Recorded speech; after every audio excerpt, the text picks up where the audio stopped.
The night was unusually silent in the village that bordered the wide, dark river. The moon hung low in the sky, casting a silver glow across the water, and most of the villagers were already asleep. But beneath the surface of the river, something ancient and restless stirred. Hidden among the reeds, a massive crocodile lay in wait. For years, people had whispered about this beast, an oversized reptile with a hunger far greater than any ordinary animal. Some said it was born from a curse, others believed it had fed on human flesh before, which made its craving unquenchable. Few believed the stories, dismissing them as old superstitions told to frighten children into staying away from the river at night. That night, however, the whispers became reality. With a sudden surge of power, the crocodile rose from the murky waters, its scales glistening in the moonlight, its eyes glowing like embers. It wasn't just hunting fish or animals, it was searching for something more. Driven by hunger and rage, the beast crawled out of the swamp, dragging its heavy body across the wet soil, leaving behind a trail of mud and broken reeds. The village dogs began barking madly, their cries echoing into the night. Some of the villagers stirred but thought it was only a jackal roaming nearby. None of them could imagine that death itself had slithered into their neighborhood. The crocodile moved with frightening speed for its size, its claws digging into the earth as it advanced. Each step felt like thunder against the ground. By the time it reached the first row of houses, the air was thick with dread. The crocodile paused for a moment, sniffing the scent of humans carried by the breeze. Its massive jaws opened, revealing sharp, blood-stained teeth. Tonight, the beast was not content with the river. Tonight, it would enter the world of men. The giant crocodile moved slowly through the dark streets of the village. Its heavy tail dragged across the ground, making a scratching sound that could wake the dead. The moonlight shone on its wet scales, and its eyes glowed red like fire. It was hungry, hungrier than ever before. The beast stopped in front of the first house. It was a small wooden home with a family inside, sleeping peacefully, unaware of the terror that had just arrived outside their door. The crocodile sniffed the air and smelled food, rice, meat, and the scent of humans. Its jaws opened wide, and a low growl rumbled from deep inside its throat.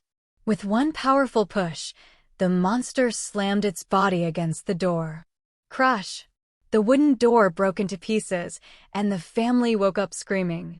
The father grabbed a stick and tried to fight, but the crocodile snapped its huge jaws at him. He barely escaped, but his arm was scratched deeply, bleeding fast. The mother pulled her children close, trying to hide them under the bed. But the beast's nose pressed against the floor, smelling them. It turned its head toward the kitchen, where leftover food sat on the table.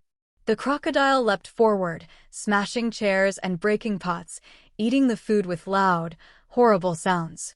The family used this moment to run outside. Their feet hit the ground hard as they cried for help. Neighbors opened their windows, shocked to see the monster inside the house. Some shouted, some froze in fear. Inside, the crocodile roared, furious that its human prey had escaped. It crushed the bed with its tail, broke the roof with its back, and then turned toward the open door again. Its hunger was not gone. It was ready to find the next house. The night grew colder, and fear began to spread in the village.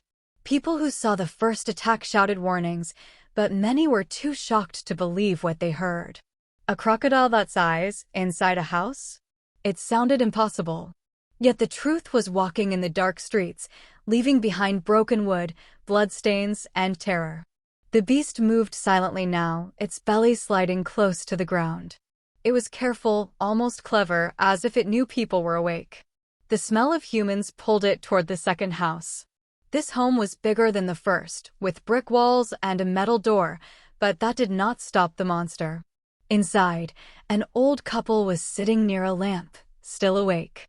They had heard the screams from the first house, but thought it was a fight or a thief. Suddenly, the wife froze. She heard a strange sound outside, a heavy breath and claws scratching the wall. Before they could react, the crocodile slammed its head against the door. The metal bent inward with a loud bang. The husband rushed forward to lock it, but it was too late. The beast forced its way inside, its jaws snapping loudly. The couple screamed, throwing pots and pans at the monster, but nothing hurt it. The crocodile knocked over the table, smashing the lamp. Darkness filled the room, broken only by its glowing red eyes. The husband was struck by the tail and thrown against the wall, badly hurt. The wife tried to drag him out, but the crocodile lunged at them. Somehow, they managed to escape through the back door, running into the night with blood on their hands and fear in their eyes. The house was left in ruins, doors broken, walls scratched, and the air filled with the smell of blood. The villagers now knew the truth. This was not just a wild animal. It was a nightmare that was moving from house to house. The monster crocodile did not rest. After destroying the second house, it moved deeper into the village. Its giant body scraped the ground, and every step shook the earth. Dogs barked wildly, chickens scattered in fear, and yet, the beast only followed one thing: the smell of humans. The third house stood near the center of the village. Inside, children were still awake, playing with toys and laughing softly while their mother tried to put them to bed. Their father had gone outside to see what the noise was about. He had heard shouting from the neighbors, but he never expected what his eyes were about to see. From the shadows, the crocodile appeared. Its glowing eyes locked onto the man. He froze in shock, his mouth open, unable to scream. Then the beast charged. The man ran toward his door, yelling for his family to hide. The crocodile crashed into the house with terrifying force. Wood splintered, glass shattered, and the children screamed in fear. The mother pulled them into a corner, hugging them tightly. The monster's jaws snapped at the air, searching for anything alive. The father grabbed a burning stick from the fire pit and swung it at the crocodile's face. For a moment, the beast pulled back, hissing loudly, smoke rising from its wet skin. But anger only made it stronger. With its tail, it knocked the father to the ground, leaving him groaning in pain. The villagers outside gathered, shouting for the family to escape. Some threw stones to distract the creature. The mother, carrying her children, ran toward the back door. Neighbors pulled them out just in time. Inside, the crocodile destroyed everything: beds, chairs, even the roof beams. The house shook as if an earthquake had struck. The villagers watched in horror, knowing this beast would not stop. The monster lifted its head high and roared, a sound so deep and terrifying that it silenced the whole night. Everyone now understood. The village was under attack, and no one was safe anymore. The monster crocodile, now wilder than ever, dragged its heavy body further into the village. Its mouth dripped with blood from the earlier attacks, and its tail smashed against the ground like a hammer. Fear spread faster than fire. Families were already leaving their homes, running into the night, but some were too late. The beast reached the fourth house, where a family of 6 was hiding. They had locked the doors and windows, whispering prayers, hoping the danger would pass them by. But the crocodile could smell them inside. It circled the house, growling low, then slammed into the wall with all its weight. The house shook, dust falling from the ceiling. The children cried as their father tried to hold the door shut. With a second strike, the door flew open and the monster pushed inside. The father swung an axe, striking the beast's back, but the blade bounced off its thick scales. The crocodile roared and whipped its tail, throwing him across the room. The family screamed and rushed outside, while neighbors banged pots and shouted to distract the creature. By luck, they escaped, though their home was crushed into ruins. But the monster did not stop there. Its hunger drove it straight to the 5th house. This one was bigger and stronger, made of stone. Inside, several young men armed themselves with sticks, knives, and even fire torches. They were ready to fight. When the crocodile entered, the men attacked from all sides. Flames burned against its skin, and stones cracked against its head. For a moment, it seemed the beast might turn back. But rage only fueled it. It lunged at one of the men, biting his leg and throwing him aside. The others panicked, their courage fading quickly. The house became a battlefield, walls breaking, screams echoing, fire spreading. Though some villagers managed to wound the beast slightly, it was far from defeated. It pushed forward, hungrier, angrier, and stronger than ever. The night was no longer quiet. Screams, broken walls, and the roar of the crocodile filled the village. People ran in every direction, but the monster only grew stronger. Its body was scratched and burned from the fifth house, yet it moved faster, as if pain made it even more dangerous. The sixth house stood near the old banyan tree. Inside lived a widow with her 2 sons. They had heard the chaos outside, but before they could escape, the crocodile was already there. Its shadow covered the windows, and its heavy steps made the walls shake. The mother pulled her sons close, whispering for them to stay silent. But silence could not hide the smell of fear. The crocodile sniffed the air, then rammed its head into the door. Boom!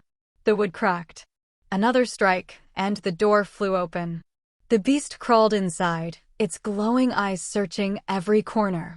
The boys screamed, and the mother tried to shield them with her own body.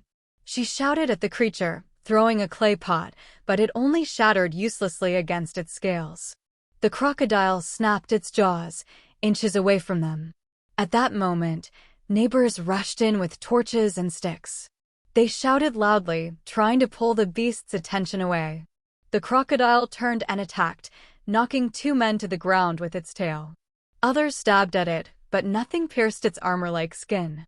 The widow grabbed her children and ran out through the back door, tears streaming down her face. The neighbors continued fighting, but the monster was too strong. It smashed the roof, destroyed the walls, and left the 6th house in ruins. As it crawled back into the street, blood dripping from its teeth, the villagers realized something terrifying. This was no ordinary crocodile. It was cursed, filled with dark power and unstoppable by human hands. Unless they found a way to kill it soon, the entire village would be gone by dawn. The village was broken, and fear ruled the night. 6 houses had already been destroyed, families wounded, and blood spilled. The monster crocodile stood in the middle of the street, its red eyes glowing, its body covered in mud, fire burns, and scratches. Yet it was still alive, more furious than ever. The villagers knew the next house would decide everything. Either they fought now or all of them would die. The 7th house belonged to the village headman. It was the strongest home, built with stone walls and a wide courtyard. The villagers gathered there, bringing everything they could: fire, ropes, spears, even nets used for fishing. Men, women, and even children stood ready, their faces pale but determined. This was their last chance. The ground shook as the crocodile approached. Its roar was louder than thunder, sending chills down every spine. But this time, instead of running, the villagers stood their ground. When the monster crashed into the courtyard, they threw fire torches at it. Flames licked its skin, and smoke filled the air. The beast roared and swung its tail, knocking several people down. But the others pulled ropes tight around its body, tying its legs and tail. The crocodile fought wildly, snapping its jaws, dragging men across the ground. Blood spilled, screams echoed, but no one let go.